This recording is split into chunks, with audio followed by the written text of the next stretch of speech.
An acquisition in Namibia will provide South African company Labat with an 85% participating interest in a license issued by the government of Namibia to Polytana for the right to engage in the exploration and development of oil and gas in offshore Namibia. Joining us now to discuss offshore exploration opportunities in Southern Africa is Brian van Rooyen, and he is the CEO of Labat. Brian, thank you so much for joining us. Why is it an opportune time right now to substantially position Labat in Namibia's offshore oil and gas acreage?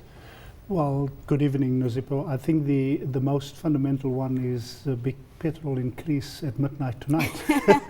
85 cents a litre, 85 right? cents a litre.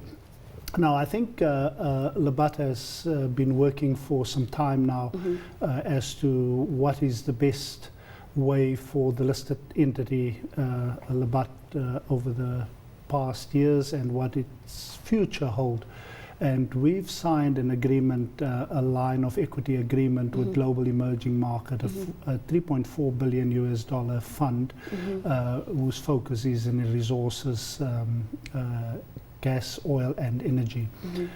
We obviously negotiated for some time with GEM on this particular opportunity with Polytana and Amasita in Namibia, and it was then agreed that this would be our first entry into the market in looking at oil, gas and the energy market, not only in South Africa but in Southern Africa.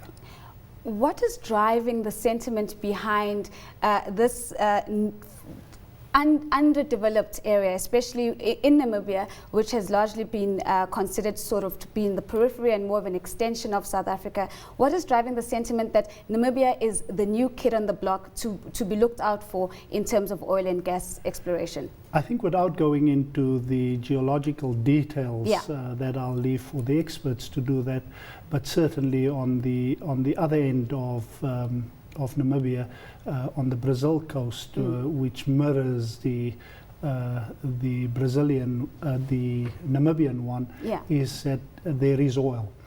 We've seen recently that one of the exploration companies, HRT, has come out with a statement that they have found oil, albeit not in commercial quantities, but we also know that they are continuing with their drilling program.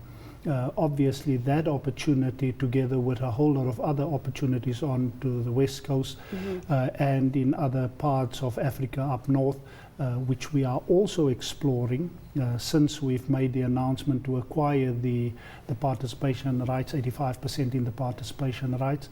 We are now pursuing an opportunity in Namibia to acquire another 5 rights in Namibia.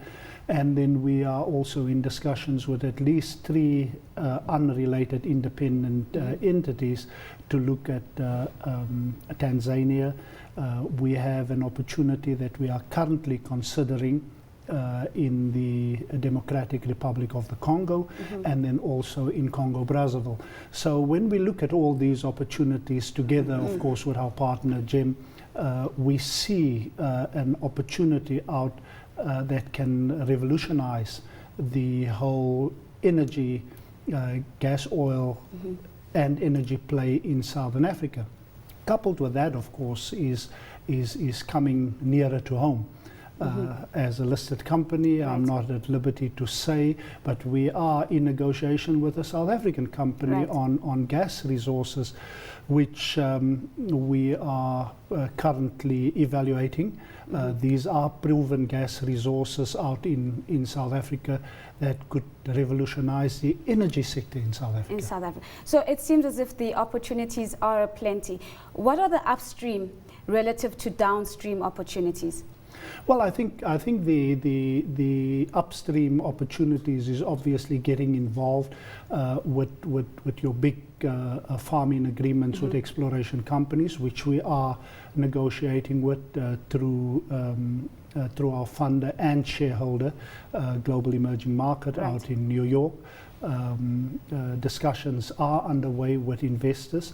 From a downstream opportunity is obviously the job creation, the huge economic sustainability of the energy resource sector in the country. Brian, what are the biggest risks that you're taking on? Well, the biggest risk is what everybody is going into when they go into exploration and when they go into business in general. I think the risk is, we know that there's oil. We know that off the coast of Norway they drilled 80 wells before they eventually found oil. So we know that we will have to continue. We'll have to look at, to mitigate the risk, we have to look at other opportunities, downstream opportunities in the oil, gas and energy sector, and couple that with actual not only exploration but also looking at getting involved in the refining business, and we are looking at a couple of opportunities there. Before I let you go, as the third, one of the biggest, if not the third players in Namibia right now, if you look at the regulatory framework in terms of enabling exploration, development and production, does it work?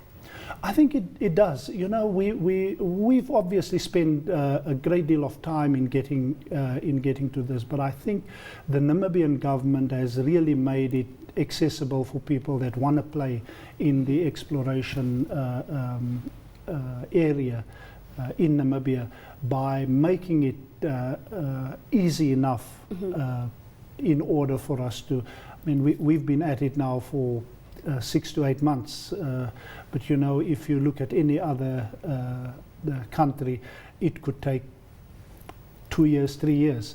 So I think the regulatory framework, particularly in the Namibian setup, has been excellent in our view. I understand that you are meeting with the Minister for Mines and Energy on Thursday, Minister Katali. What are the outcomes that you're pushing for in that meeting? Well, I think fundamentally, we've as part of the due diligence process, we've got all the documentations and we've got all the guarantees and securities. Obviously, we have to refine it. You won't see me with a truck going with my rig out to Namibia, but I hope that this would be a first step. Meeting out in Namibia, a relationship between South Africa and our Namibian counterparts in building an exciting venture out in the African market.